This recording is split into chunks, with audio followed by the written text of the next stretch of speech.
My name is Ken Holdorf. I'm running for the Marinette County Board of Supervisors, and probably the number one issue that citizens are concerned about in Marinette County is water quality, and particularly how PFAS has affected our water.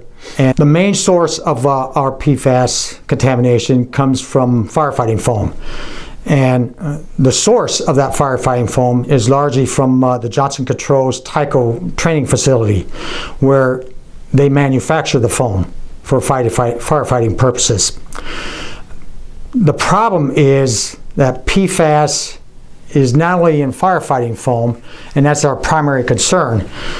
It's in all kinds of everyday products we use every day, including dental floss, carpet cleaner, Scotchgard, bug spray, microwave popcorn bags.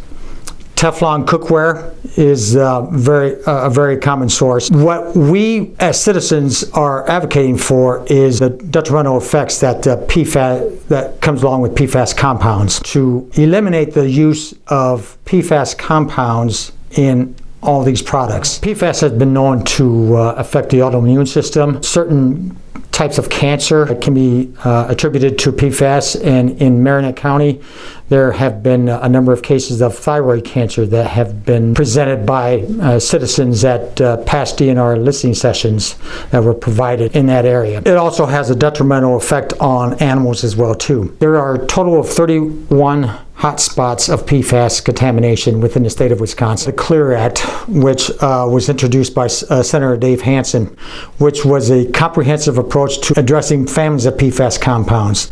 Unfortunately, it did not gain support by the Republican-controlled legislature, but there was newfound hope because Representative Nygren and Senator Hansen had agreed to negotiate a compromise to the CLEAR Act, which would have still been a very comprehensive approach toward addressing the problem, including wildlife monitoring, free blood tests for those in impacted areas, cleanup. That was not brought to the floor. Instead, there was this amendment that was added to SB 559, which was basically a sellout to the corporate special interest, because instead of the corporate polluter responsible party facing the brunt of costs for cleanup, the taxpayers would face the brunt of costs to clean up. The polluter created the mess. They should be held accountable.